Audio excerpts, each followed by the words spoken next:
morning, everyone. My name is Scott Morris. I'm the Director of Business Development for Gaming for GTS Distribution. Really do appreciate everybody taking the time to join us today for our webinar. I know the world is very crazy right now, and pretty much almost everyone is secluded in some form or fashion, whether it's in your shop and doing curbside services or at home and things like that. The first and foremost thing, I hope everyone is healthy, I hope everyone is safe, and I hope everyone is as happy as can be with what we're getting have thrown at us and stuff like that. But today, we wanted to do a webinar. We're going to do one with Ryder Games. Now, most of you are familiar with Ryder Games. You may have seen them before in the past. They have a tremendous solo game called Hostage Negotiator. And today we're going to be talking about the graphic novel adventures. I don't want to steal too much thunder, but I have several of these myself, and they are super cool, both as a product and given the times that we're in right now. They are things that are great for anyone who is kind of sheltering in place or secluded or things like that. And there's a great crossover with comic book collectors and board game players as well, which is really cool. So joining us today, I have Byron and Shaun from Ryder Games. They're going to talk through a couple of different things about the company and about the products as well. As always, like I like to remind everybody, you're welcome to ask any questions you'd like. My old tagline is everything is on the table. So feel free to open up the chat window. You can do that just by hovering over your main video window, and at the very bottom, there's a little chat bubble. If you are on a mobile device, there should be a little toggle menu, and then you can go to the chat window there. Happy to answer any kind of questions we have along the way. Byron, Shaun, just so you know, you don't have to worry about managing that chat window. If you want to, you're more than welcome to, but I'll grab those, and then as they come up, I can work them into conversation. So with that, again, thank you very much, everyone, for taking the time. Thank you, Shaun and Byron, for coming to talk about this, and I will let my face that was made for radio be quiet, and I will let you guys take over for everything. Thank you. Yeah, thank you, sir. We're grateful to be here. I'll talk about a few things here, and Byron will kind of tag in and join me as we go through. And Scott, as those questions pop up, for sure, happy to answer any of those. And then we planned on kind of taking some questions at the end too. So definitely, as those come up, please let us know. We're here to help you. So. Byron, if you kind of want to start things off there, and then I'm happy to jump in. All right. Well, here's kind of an overview of our company. It started in 2011 with the president, AJ, which a lot of people know. And then we also have Evan, who is the vice president of the company. Stephanie York is in charge of customer service. Scott Beaver's the graphic designer. Shaun, over there on the left, is the senior manager, and I'm the sales representative. We have a lot of games, and we're adding new ones all the time. We're going to kind of focus mostly on the graphic novel adventure games, so we'll kind of jump into that now. Yeah, and a little bit there too on the background side, kind of like Scott mentioned that. So Hostage Negotiator is AJ's design. We often refer to ourselves as like the house that Hostage Negotiator built. But the one thing here that like AJ and I were talking about these at one Gen Con before I had joined the company, and the graphic novel adventures are primarily solo oriented game books. So if you're familiar with the old fighting fantasy or choose your own adventure, any of those kind of things, it's in that same vein, but definitely distinct. So we were sitting at Gen Con kind of talking about these because they were only available in French at the time. And we reached out to our partner now, Macaca, to find out more about these incredible products. And they sent us a bunch of the books to review, and we knew kind of with the audience that we have and the things that we had done in the past, that this was a match made in heaven, so to speak there. So we've got 10 books available now, like you probably saw on the slide previously.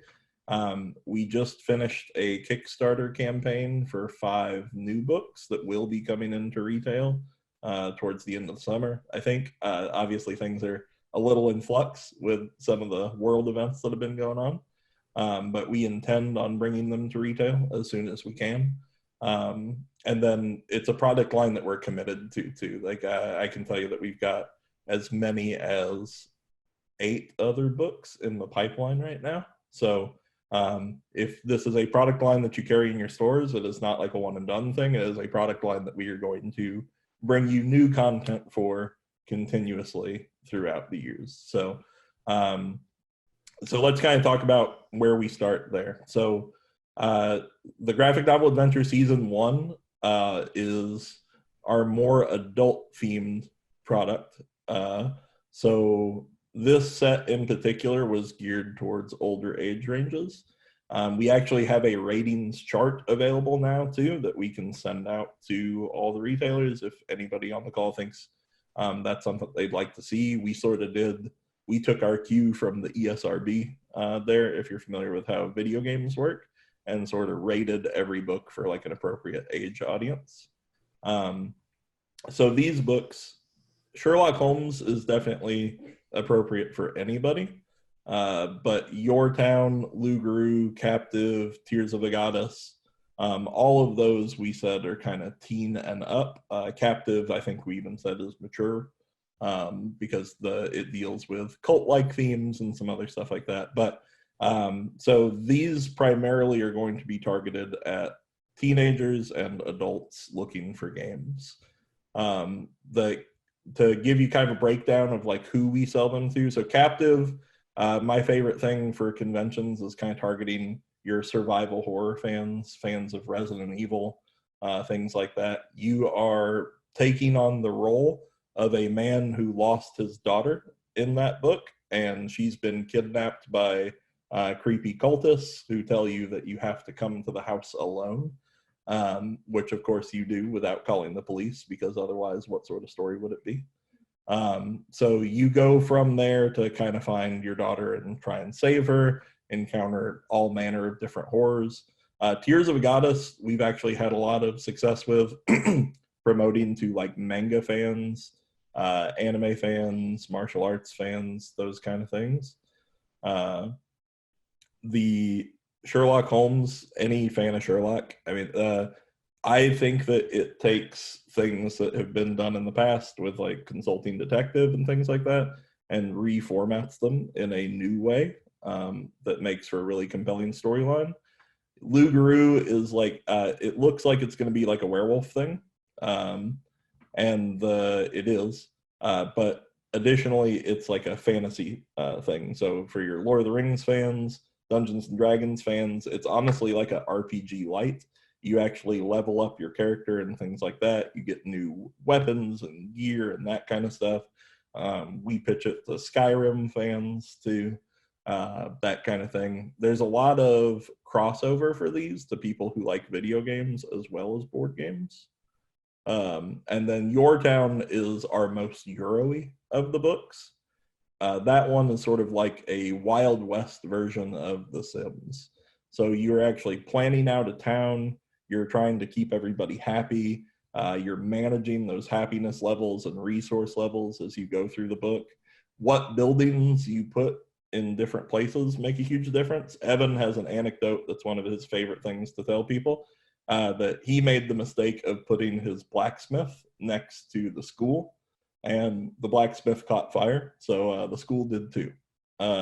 So definitely those kind of things, like there's so many interesting choices and dynamic events that can happen in all of these books where you really do shape the story. So Scott, do we have any questions there so far too? There have been a couple that have come in, a couple of comments. Is the Sherlock Holmes currently in print? I asked because it's listed as special order at all GTS locations. The reason that's probably showing up, Derek, is that this is brand new partnership that we just set up, and we just literally put in our first POs to Ryder Games. So if they haven't shown up yet or they haven't hit anything, we did stock up our main hub warehouses, which are Washington, Jacksonville, and St. Louis, which right now, just so everyone knows, Washington is, of course, under shelter in place and a lot of stay-at-home ordinances and stuff. So they're operating at a much lower capacity right now. They're still open and operating, but it is very, very, very low. So if you have the ability to order out of St. Louis, I would highly recommend to go out of there over Washington right now. But yeah, all of the games, all of the books, and Shaun, you can correct me if I say this wrong, but all the books should be in stock with Van Ryder, so we're able to get them all relatively very quickly from them. Yeah, absolutely. I mean, barring the kind of general craziness going on right now, like everything is 100% available that we're showing here, and we can get you all reasonably quickly there. Yeah. So if you don't see here, hopefully by the end of today, actually, Derek, let me know, shoot me an email, or let your sales rep know, and we can make sure to follow up on it and make sure that it gets stocked in there. Rick asked a great question. Says, what about the replayability of each book? I know this one, but I don't want to steal your thunder, so I'll let you take this one because I think this is one of the cooler aspects of the games. Yeah, absolutely. So they're all, with one exception, they are all very replayable. So the way that it works is that you're actually highly incentivized to replay them. There's an achievement list in the back, even of a lot of the books that show you like different things that you can run across. Like in Captive, for example, like if you come across a certain obstacle, I'll try and keep it spoiler free there. But if you come across like a certain obstacle there, that's one of the achievements, because that path leads you down a road that like will for sure keep you from seeing other things because of how they diverge. So like even if you, and like there's different endings and things like that too. So you're highly incentivized to replay through them. That being said, the exception to that rule is kind of the Sherlock Holmes stuff. Because it falls into the same pitfall that any mystery thing falls into. Once you know the mystery, you know the mystery, right? So now you can hand it off to somebody else in your family or friends or whoever, and they can replay it. And if you get it wrong and you don't know the mystery, the book actually has a really cool system where you're finding the sum of suspects. So if you get the sum incorrect, it doesn't tell you what the correct sum is. It just tells you that that's not the correct sum. So you can replay it again to try and get the right suspect. But once you do figure it out, you've figured it out. All of the books have character sheets and other things like that that you can write on inside them. Like I said, in your town, you're actually mapping out your town there. That would kill me. I'm way too OCD to write in a book. So one thing that we did is we made all of those sheets printable for free on our website. They are in regular form, like letter form, 8.5 by 11, and they are also in bookmark form. So we actually print off bookmarks at conventions and like have them to hand out to customers. That's a huge hit, and it's a very helpful sales tool. Those are available for you for free to do the same with. So if you print those out and have some in your stores next to the books, I promise you like that little thing there, and it's fairly cheap to print if you go to your local Staples or Kinko's or wherever. That little thing makes a big impact, and is a helpful sales tool.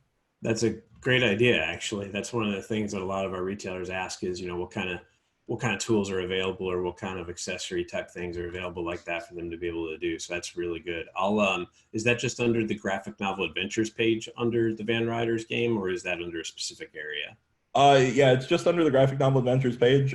We can get you the link to that too. Just found it, actually. Downloads for the graphic novel adventures.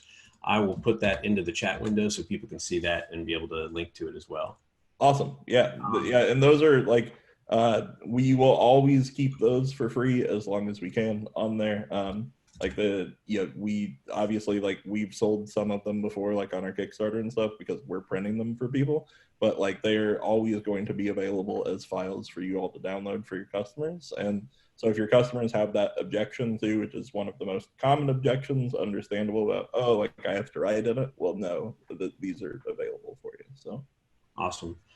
There was an interesting question. Derek asked one that I thought was really cool. I don't remember, and as people can see, I have boxes behind me. I'm actually in the process of moving, which let me tell you, during a pandemic, it's oh so easy. But my graphic novel adventures are boxed up. I have the Sherlock Holmes and the Loup Garoup one. But Derek asks, are there ratings for each of the books, and are they listed online anywhere? I don't remember if there are actual complexity or age ratings or anything like that. So They're brand new, to be honest with you. It's something that we just did as of the season 3 because I can tell you why. Actually, there's this book Hold Up that's part of our season 3 that I describe as Grand Theft Auto, the graphic novel adventure. So the maturity level of the content and things like that in there kind of made us make sure that we are giving you all the tools to not sell something like that unaware to a kid. So we will have that list on our website. It is not there right now. Its first appearance was on our Kickstarter page, but like literally inside the next week or two, you should be able to find that information. Do you have any recommendations or any commentary around the series 1 in terms of sharing them with younger kids? Like, would you keep it at a certain age range and up or anything like that? Yeah, so Sherlock I think is appropriate for all ages for sure. The Captive Captive has some language and violence. Okay. And then Tears and Your Town and Garoup are all basically just like fantasy violence. There's really not the language stuff in there. Okay. So like we say that those last 3 are teen there, and then we call Captive mature. Obviously, like we went to great lengths to say like that we understand that's always a parental decision. So like, we're not trying to tell people what they can or can't do, but that's our general recommendation there. Yep. I know I actually did my Sherlock Holmes, the first book, through with my youngest son, who at the time was 11, and he loved it. He thought it was really cool. Yeah, the Sherlocks are great. And like, we've got in the season 2 slide here that Byron said, like they were so popular and everything that we actually added 2 of them to the next season there. So those are definitely fan favorites with the Sherlock stuff. Were there more questions there as well, Scott? That's it that I see right now, but obviously if they pop up or anything comes in, I will let you know. Okay, awesome. So then, Byron, did you have anything too about season 1? Anything that I missed there? Well, the only thing I wanted to add, which we can talk about even later, for the game is a solo game, but I personally have found a lot of fun in my wife and I playing through one together and making decisions together, like Scott, you were saying with your son. So I think that adds a whole nother dimension to if you're trying to present it to somebody as something that they want to buy, that they don't have to play it solo if they have somebody they would like to share it with. It's kind of fun to share it with one other person. My wife and I sat there with a pad and played Captive together, each of us kind of putting our 2 cents worth in and then calling a shot. And by the way, we got beat 3 times before we figured it out. But it's great, I think, to play even as a kind of a co-op. Yeah, with me and my son, we have one night a week where we'll sit down and we'll read a book, and either he'll read a chapter out loud and then I'll read a chapter out loud and things like that. And when we got Sherlock, we were like, well, let's do this one, right? It's part book and part game. And yeah, it was really cool. We're like huddled up on the couch, like going through everything. We're not too OCD. We can write in the books, so we're good.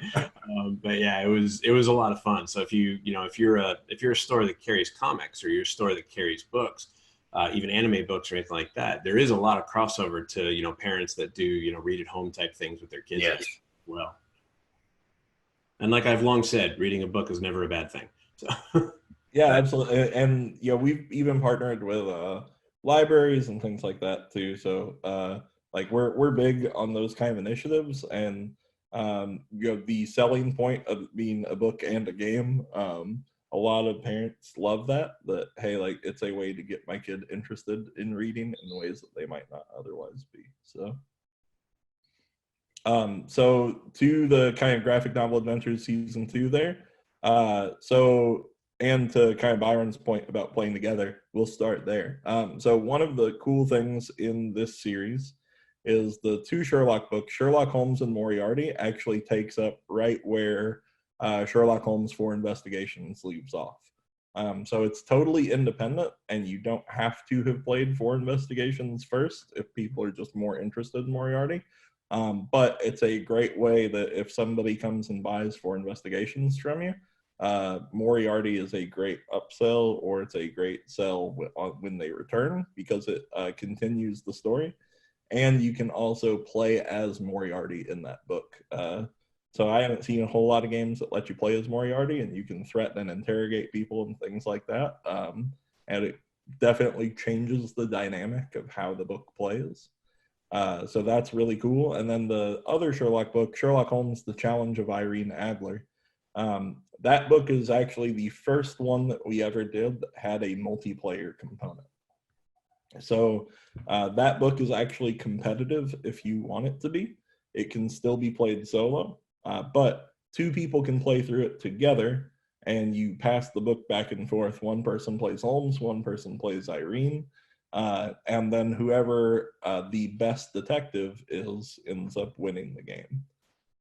So it's really, really cool how that works, and like kind of how the story shapes out from the different characters' perspectives. There's not really an easier time in some of the other books. There is, like, in most of the Sherlock books you can play as Watson, and it's a little easier to play as Watson because Holmes berates you into being useful. And if you play as Holmes, it's a little more difficult because like all the investigation is solely on your shoulders. But in the Challenge of Irene Adler, it's even. And they kept it that way to make sure that the competition was fair.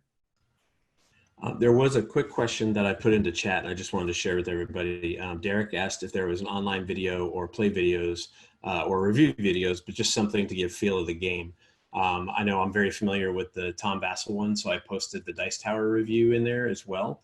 It's a great, short, about 10-minute video that kind of gives you an overview of the games and the books, but doesn't spoil any of the details or any of the pertinent information or anything like that.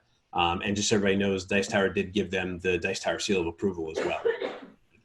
Yeah, the season 1 got the seal of approval, and then season 2 actually got the seal of excellence from them. Awesome. And then the Crusoe crew that we'll be talking about here in a minute even made it into their top 10 games of 2019. So we've gotten a lot of accolades for these products. If you have like your diehard gamers that watch Dice Tower and things like that, like these are things that they will be familiar with. And we are also putting together kind of a kit too that I know Byron has been championing there that we're happy to give to retailers. If you email us at sales@vanrydergames.com or salesteam@vanrydergames.com, either way there.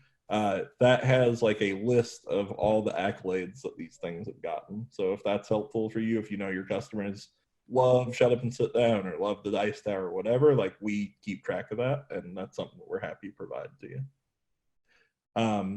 So the other things that we've got in the season 2 here, mystery is a huge hit for us with comic stores in particular. I watched comic stores or comic and game stores sell out of that on Free Comic Book Day. So it is something that, like, especially on a day like Free Comic Book Day or something like that, if you can put it in a high traffic area, you don't even have to have somebody buy it. It will sell itself. It does an incredible job there. Of course, if you can have a salesperson with it, it's always better. But I watched people grabbing stacks of that and taking them to the register before. So it is uniquely positioned. The system works mechanically very similarly to Garoup, but you actually make your own superhero, right? So you're going to choose your own superpowers. You've got several different choices. Whatever superpowers you have, like, radically change how the book is working, obviously. If you're super strong and can fly, it makes things a little different than if you're Batman. And like it spoofs a lot of modern comic stuff, but it's actually based on a famous French comic. So mystery is like, if people get into that, you can actually get mystery comic books too that just tell the story. So it's sort of like a licensed property. And then the Pirates books. So Pirates: The Great Chase is really unique. It's the first graphic novel adventure that is like a true exploration, right? So you are searching around on this island for a fugitive. It feels the most familiar to like the old choose your own adventure stuff and things like that. there's less things mechanically going on in it and more finding your path through the story. And it has a direct sequel, The City of Skulls, that is really, really cool because it has a piracy level where the people of the town react to you differently depending on how moral or amoral you are based on your piracy level. So those kind of things for any fans of like Pirates of the Caribbean, any of that sort of stuff, adventure fans, and those are also like highly geared towards kids. Tom Vassell said that it was his favorite of the whole series there with the pirate stuff. So those have been a big hit and a great seller for us as well. So yeah, Byron, do you have anything else there that I'm missing for season 2? No, I just would like to point out that all of the games, season 1 and season 2, feature a lot of unique mechanisms that kind of are reminiscent of board games and video games. So each of them is a little different in an innovative way of playing out an adventure, I think. Absolutely, yeah, and and they're priced at MSRP is $22.99 there. So, like depending on how big of a ticket item people have and things like that, like this can be anything from a great purchase, like just to get people into as a standalone thing, and some of them can be great add-on items too, like depending on what themes people are into. So this is going to kind of show you all how it works a little bit. So what I always tell people in kind of my pitch in general when somebody comes up and they haven't heard about these is I ask people if they are familiar with like the old game books, like Fighting Fantasy, Choose Your Own Adventure, that kind of thing. If you get a yes, great, and there's a pitch for that. If you get a no, then you're starting off clean and you can just explain, well, like here's how it works, right? And so this is a graphic that we put on a retail display that we can sell there. That basically it's a corrugated cardboard display, and it creates an opportunity for you to display your books in stores. And this image stands at the top of that display. So it gives you a great rundown that, hey, like this is an adventure. You find numbers inside the panels here. Anytime that you see a number, that's a panel that you can turn to, and you'll make those choices, right? So that's like the great rundown for people that have no familiarity with these. For people that are familiar with the old kind of game books, I like to kind of explain to them how it's distinct. So the old Choose Your Own Adventure books, you get a couple of paragraphs. That's like, you see 2 doors before you. To your left, you can hear scratching behind this door. To your right, you see this, right? And we're all familiar with those for the most part, probably. So the format here and the medium makes it really, really different. And panel 19 in Captive is another one of my favorites to show if you actually have that in your stores. But any of the books work on any panel like this. But if you look at that, you can see, so instead of writing paragraphs telling you everything that you see, we let you find it for yourself because of this medium, right? And so then if you hand the book to the customer open and let them experience that, those usually result in sales in my experience. And we've had great luck with that at conventions. That's kind of the tried and true format that we teach everybody that works for us there. So if you hand that across and let people experience how they find that, how they make those decisions with those, and whatever book is your favorite book, what I tell you at the end of the day, if you get these in your stores and you're looking through them, whatever book you gravitate towards the most, find a panel inside that book that you like, and we can even give you recommendations if you want to specific books. But find a panel in that book that you like and show customers that one, right? Because whatever you and your people are the most excited about is always what you're going to speak the most passionately about, and that rubs off. It's infectious for customers. So, Byron, you have more there? Well, I would just second what you're saying there. If you find a panel that you like, and I would also say maybe be sure it probably doesn't spoil any of the story. Pick a page that lets them get the flavor of it without giving away anything. Like he was saying in Captive on page 16, you enter a room, there's a bunch of numbers there, and you can guide them toward choosing the knife, which is sticking in a butcher block, and it has a number 23 beside it. When they kick over to that page, then they will have a decision whether they want to keep the knife in their inventory, and they can make a note of that or not. And then they go back to that page. So that doesn't give any of the story away, but it gives them a feel for what they can do. So each of the books, like Shaun was saying, probably has something that would appeal to you and not give the story away that you can share. Absolutely. Yeah, spot on. And there's great opportunities in all those too. And again, basically, if you can get that down, kind of that 30-second spiel there about, hey, like, here's what makes them different. Instead of giving you a couple paragraphs, you're going to find the numbers yourself, put that in their hands, and then also learn what books you can connect to what themes or products the person is interested in. Like if you see somebody's into superhero games and that kind of thing, mystery is great. If somebody's into fantasy stuff, Loup and pirates are great. If you learn kind of those connections that you can do, then these win very frequently there in terms of making the sale.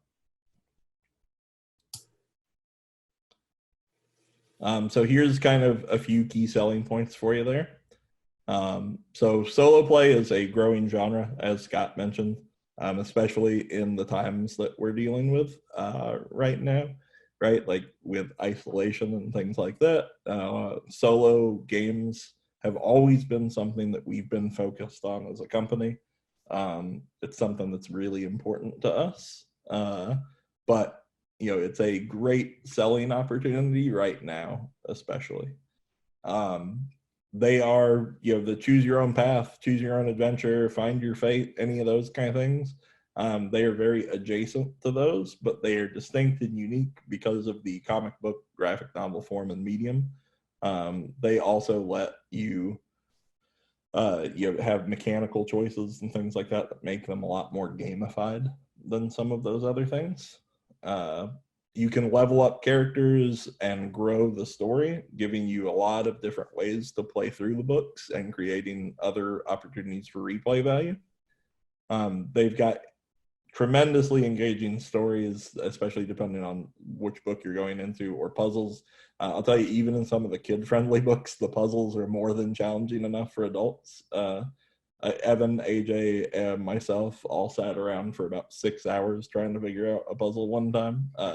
So they vary wildly in range, but there's plenty of challenge or ease, and like it's kind of cool too. Some of the more family-friendly ones actually give younger players an advantage. They'll give them hints to the puzzles and things like that, and tell you, "Hey, turn to this panel if you're under this age," or that kind of thing. All of them, like artwork, is a huge focus for our partner company, Macaca. That's what they do professionally. They're a comic book company first, so like the art is very engaging and unique across them. There is a lot of replay value, kind of like we already talked about there.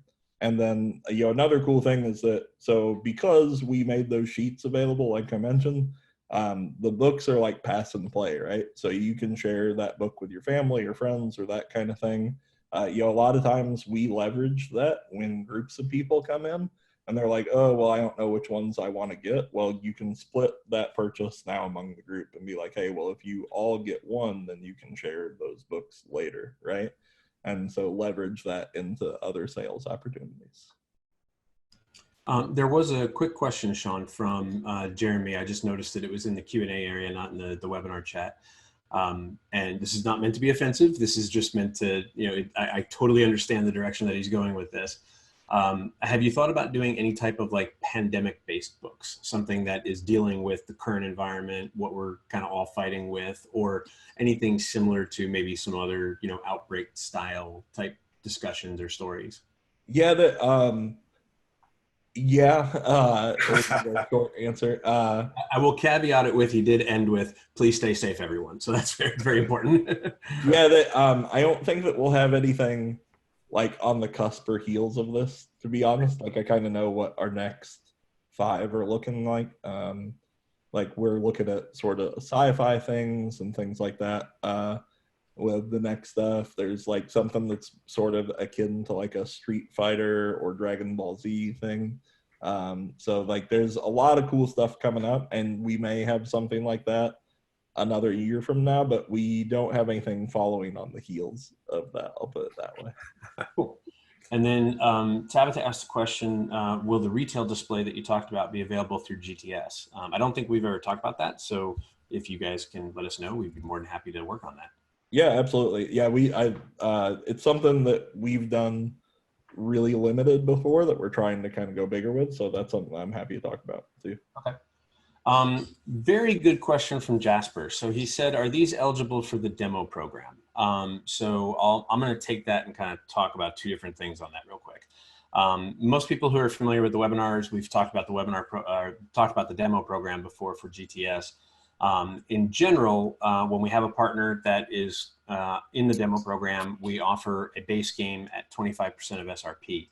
In this case, I would have to imagine that we would not want to have these type of games available for demo, just because they're that nature of, kind of spoiler information and stuff that, may or may not really want to have too much information out there for you, unless you guys have a difference of opinion. But I would imagine that's probably not the case. We usually see legacy games or things like that they just disclude those from the demo program.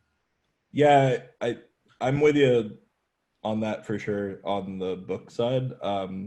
The only like exception to that we could maybe talk about would be like the Crusoe crew thing, because that's like more of a cooperative game using graphic novel adventure mechanics. Sure. So it's much harder to spoil that.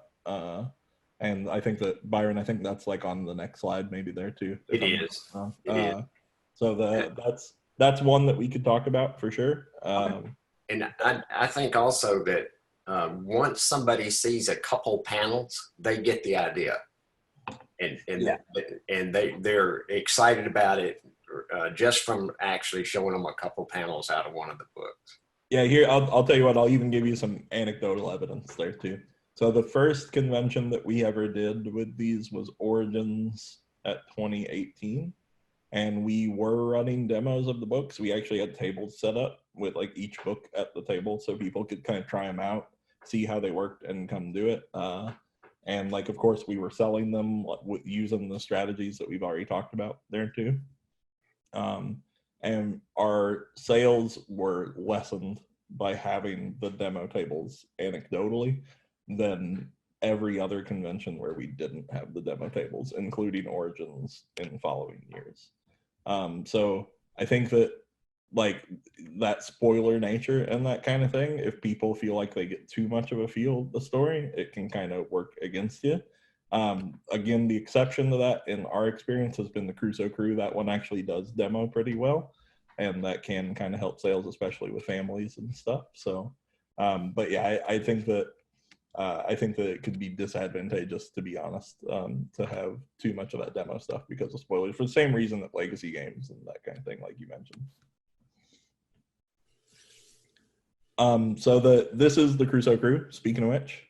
So Crusoe crew is our cooperative game in the graphic novel adventure system. So the way that this one works is that every player gets their own book.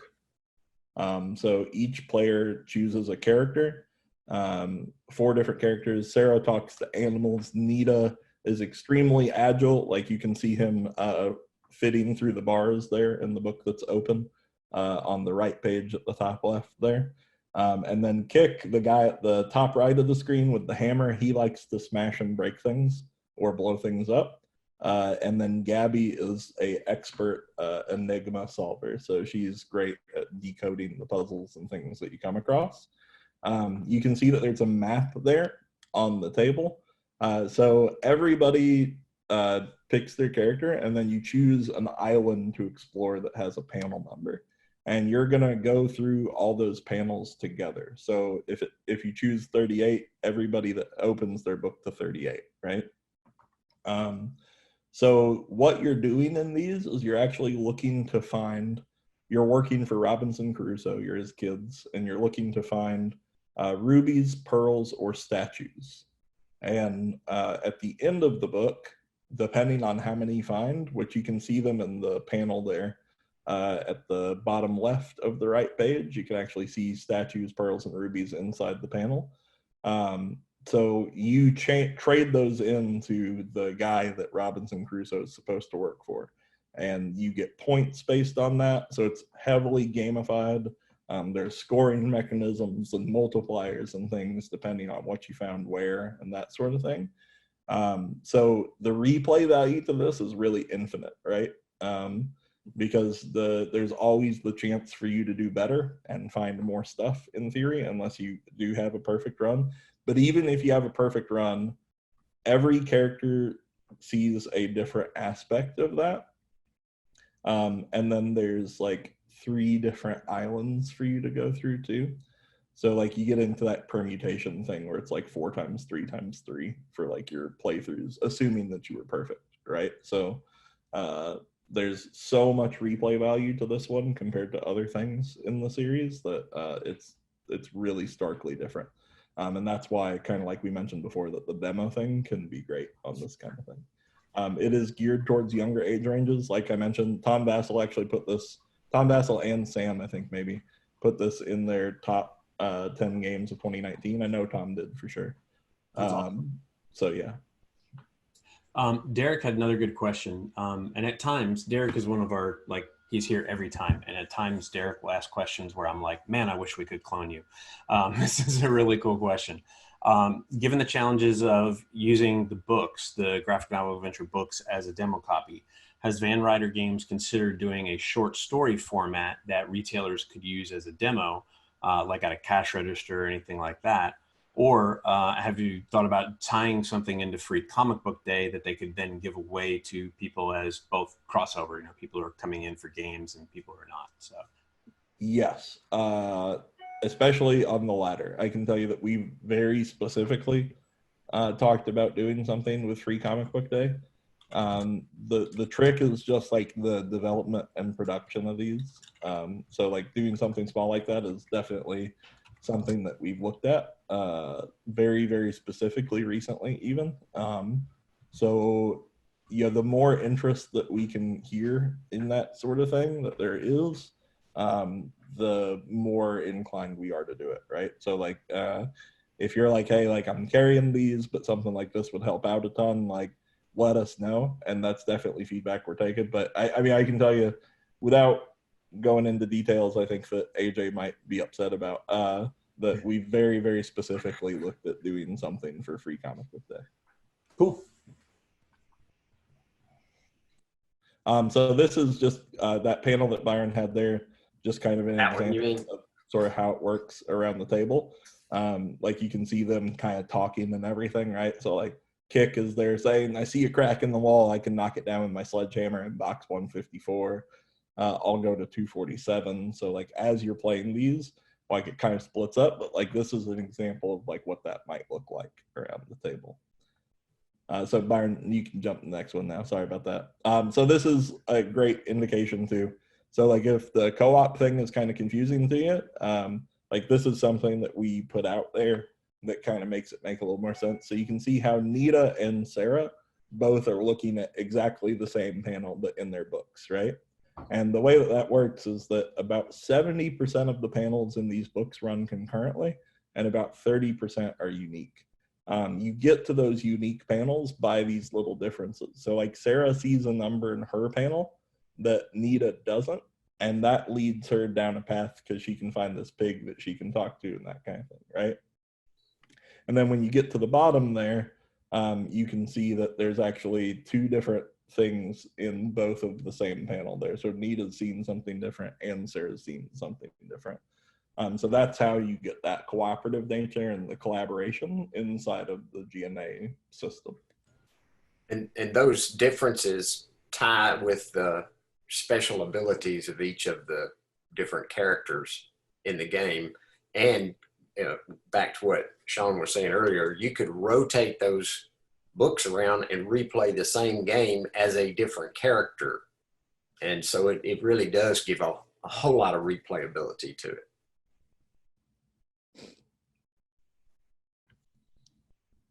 And Tabitha just asked a question that was, I think we touched on it a little bit before, but this is also a good idea too. Kind of goes into line with some of the stuff that Derek had just asked as well. But would you consider a retail-focused download page that has the awards as well as good example panels from each title? Something that might be maybe not necessarily just the graphic novel download page that you have right now, but maybe something just keen to retailers saying, here's, one panel from Sherlock or one panel from Mystery or something like that might be available for them to download and print and put in their stores. Absolutely. Yeah, absolutely. That's definitely something that I know, like the award thing is already something that we've kind of been working on there. So adding like the panel thing and stuff like that to it, absolutely something that we can do if that'd be helpful to you. Cool. Awesome. And I just put the link in again to the graphic novel download thing. So if anyone didn't see that earlier, it should be there for you now. So these are kind of, we've already talked about most of these, but the kind of key selling points for Crusoe Crew, it's great for solo or cooperative play. Ages 7 and up. Really, the book even supports ages 5 and up. Like there's scoring multipliers for 5 and stuff. As long as the kid has some measure of reading ability, Crusoe Crew works for them. You get to choose a character and play with their unique powers. I can tell you, especially with younger kids, Sarah is a huge hit. Being able to talk to animals is like one of the main books that I highlight there. And she has like a panther pet named Purr too. So like kids go nuts for Sarah. It's great for the whole family to play together for sure. If you have adults and kids working together, there's like other multipliers and score things that you get. But everybody that we've talked to on the review side, from James Hudson with Skybound Games, talks about how much he loved playing them. Tom Vassell there, we hear consistently how great it is to play with families. And then, like it says at the end there, you're going to work to explore several different islands, solve these puzzles, find these 3 different things. All of that creates more replayability than literally any other product in the line. So I would like to add too, just anecdotally, when I've demoed this, and I think it really is fantastic with a couple. I had one instance where I had a young couple that had 2 kids. One was like 9 and one was 3. Was way too young to actually be reading all of this and figuring the clues out.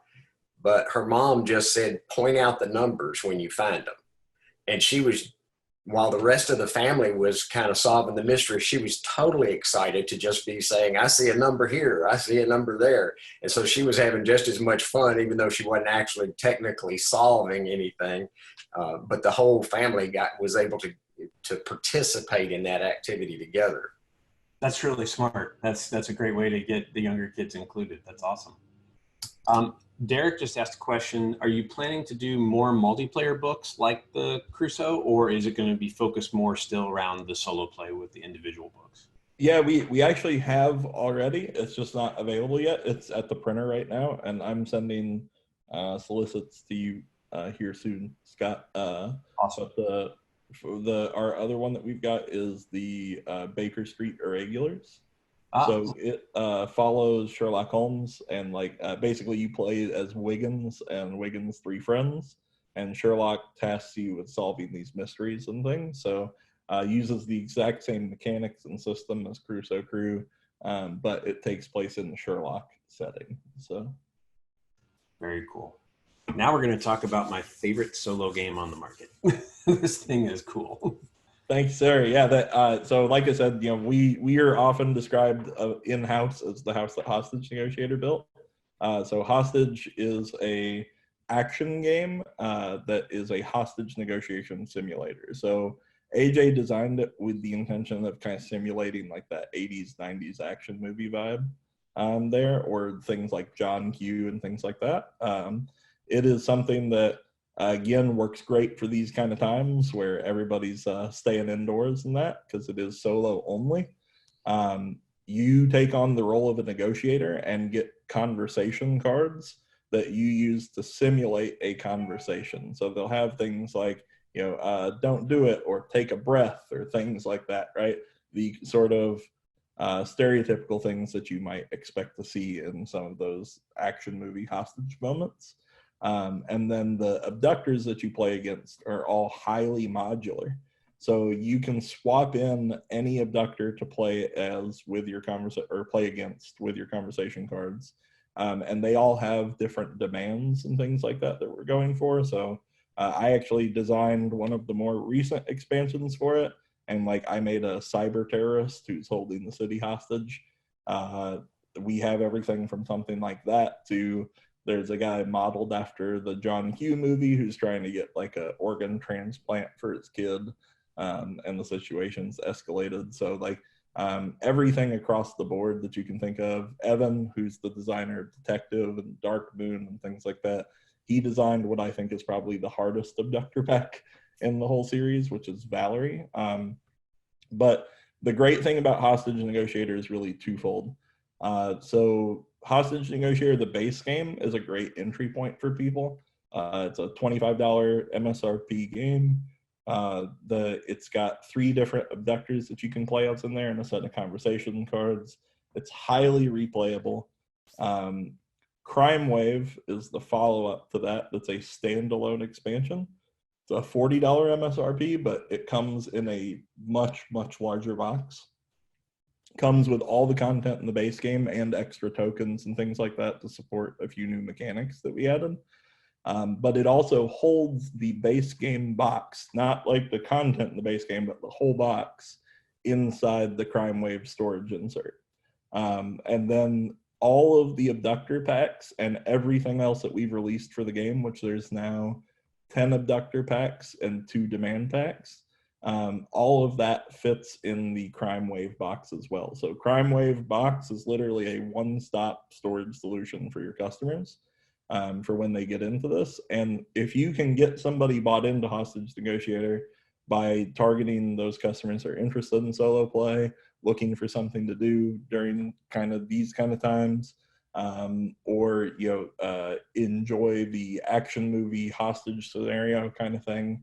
And it's a hand management, risk management game too. So it's that you're rolling dice, you're doing a lot of luck mitigation because of that risk management. But if you have people that enjoy that kind of thing, or even King of Tokyo players and things like that, this is a great fit for them, right?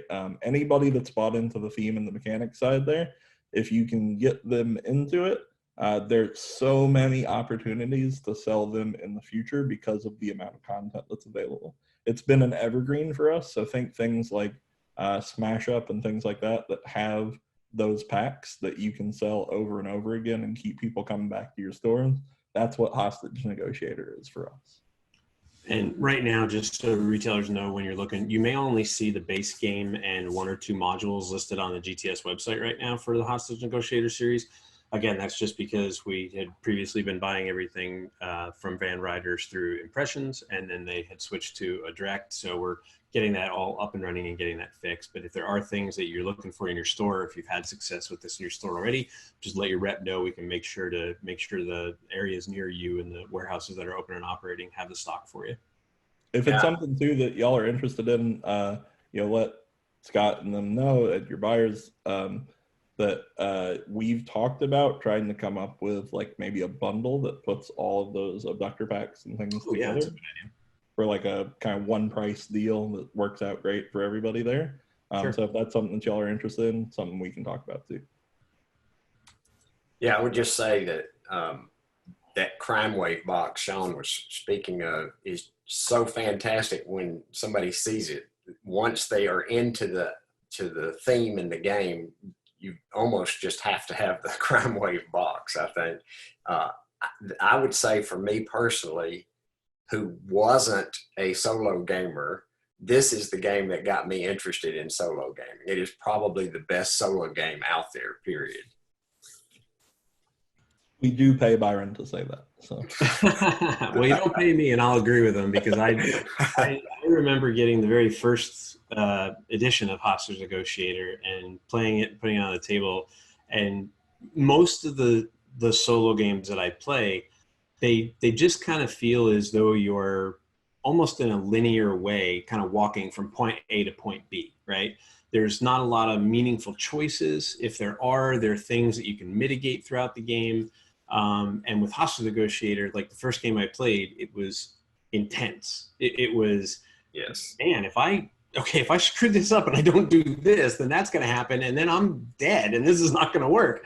So it made me feel as though the decisions were very important to the outcome of the game. And like you said, the modularity of it is awesome. I mean, there's just tons of replayability to it. So this is definitely one of those like backpack style games, right? That you can just like take with you wherever you go. Yep. Doesn't take up a lot of room. So yeah, it's been a real fun one for me for sure. To that exact point, too, that's actually why we designed the Crime Wave box the way we did, where you can just drop the base game box into the Crime Wave box instead of throwing it out, is because we know that people might just want to grab a couple of doctors and go on the road with it. And so you don't have to get rid of your Hostage Negotiator base box. It still works as a great travel companion. So this is like one of our other biggest things going right now. So we actually partnered with Awaken Realms, who you probably know from things like Nemesis and Tainted Grail and Lords of Hellas, a lot of the big box games. We partnered with them to be their primary partner for the Awaken Realms Light brand. So we have English worldwide rights for that. So Bees the Secret Kingdom was the first title to really kick that stuff off along with Siege Storm. But Bees has been a smash hit for us, and it works great for a lot of the same customers that like the Crusoe crew works for. It's family focused, family oriented. If you have people that enjoy things like the Century or Splendor, things like that, it's like a lighter version in some regards to that. You can teach the game in less than 5 minutes. It demos phenomenally because of that. 2 to 6 players. Plays basically, I have had the same experience at any player count, let me put it that way. You're going to draw 2 cards, which you can see those cards at the bottom there. You play one, you discard the other. Everybody at the table gets the resources, which are called pollen stones, at the top right of the card. You get those things. Everybody else at the table gets the resources at the bottom left. And then you use those resources as a different action to buy the honeycomb cards that are at the top right corner there. And that's the whole game. That's it. That's how long it takes to teach, right? So it is super accessible for any age range, any group. And then the other cards there kind of in the middle, right in front of the box, those are like extra condition cards that give you different win conditions and things like that, ways to score extra points. So there are some advanced cards in there that really don't complicate the game that much more, but they add a little bit more depth and strategy to it. Makes it a little bit more gamery for the people who are into that more. And I would just like to add that I think the artwork on this game is absolutely stunning, and I have had many people buy it just on the artwork alone. And so it's a great gateway game because it's so beautiful to get people to try something that they might ordinarily not have even been interested in. And the MSRP is only $24.99. So, this is, again, like a great item to just get people into purchase. It also makes like a great like grab and go item or like an item near your counter. We've sold so many units of this off of just like the artwork, and it really sells itself. And much less if you're demoing them, it works phenomenally too. So I have to ask the obvious question. Would you say there's a lot of buzz about the game? Yeah, quite a bit. I had to throw that in. Yeah, you added a little honey to the conversation there. That's okay. Just so you guys know, we are a couple of minutes over on time. Okay. So we can wrap up maybe in like the next maybe 2 to 5 minutes, that would be phenomenal. I don't want to. Yeah, so I won't go real deep then on this. Frontier Wars, like kind of just to give you the highlight there, that this is like our other new partner product. So it's a war game that's kind of in the vein of like Axis and Allies or something like that. It's very modular, has all sorts of different scenarios that you can play. Plays 2 to 4 players in the base game, and then there's an expansion that adds additional players as well. That gives you kind of a component overview, and then Byron, you can go to the next one there. I would like to add one quick thing to that. And to me, a lot of people don't like war type games because it's rolling dice. And to the people who don't like that, this is a fantastic game. It's kind of a cross between a Euro game and a war game. There are no dice rolling. It's playing cards and positioning on the board to win the game, which is really unique, I think, for this style of game. Yeah, this is that expansion too that I was talking about there. And then, so I know we're kind of over there, but if there's any other questions that you had pop up, I'm happy to. Yeah, Derek had another question. I think this is a good one too. Which of the graphic novel adventure books makes the best intro / first impression for the series? So it depends on what customer you're targeting, but I've got 3 general go-tos. Okay. So the Captive is kind of my #1 go-to. As long as you're dealing with like people that are comfortable with that content or that kind of thing. And you can usually gauge that pretty quickly, but showing them that panel 16 and everything, that's like a favorite of mine. I think that's kind of the hallmark of the series there, if you will. If people are into the mystery stuff at all, or like a lot of times we'll get people that walk by our table and they're like, oh, I love Sherlock Holmes. I'm definitely going to show them a Sherlock book, right? And there's 5 Sherlock books, about to be 6 Sherlock books available now, like across everything. So like the Sherlock has the most content for it. So if you can get people in on that line, it's also one of the best ones to sell. And then like if they're younger and everything, then I definitely go for Pirates or the Crusoe crew. So it just kind of depends on which customer you're talking to, but one of those 3 things, that's my go-to 10 out of 10 times. Awesome. And then final question for you guys. What is the best way for retailers to get a hold of you if they have any questions or any follow-up things like that?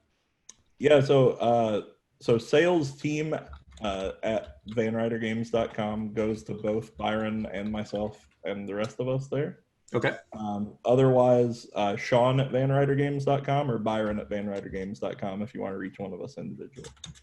Awesome. I just put those into the chat window as well. We'll make sure to put those into the video when we upload this to YouTube as well too. So awesome. Well, gentlemen, thank you. This has been really good. I'm a big fan of Hostage Negotiator we talked about. I think the graphic novel adventures are great for multiple reasons that you talked about today, but even more so pertinent in current environment with what we're dealing with and having to work from home a lot and staying safe and everything like that. So I think it's very, very appropriately timed and very good product and very good knowledge that you guys have shared. So thank you very much. Retailers, thank you very much. I know I can't even describe how crazy the world is right now. and the fact that so many of you took the time to come and join us for this and interact and have questions, really, really do appreciate it. Again, I really hope everyone is healthy. I hope everyone is safe. If anyone does have any questions for us on the GTS side, you can reach out to your sales rep or you can always contact me. Easiest way to get me is just smorris@gtsdistribution.com. But other than that, until we see you next time, thank you so much for joining. Really do appreciate it and have a great week in your stores. Thank you. Thank you for having us.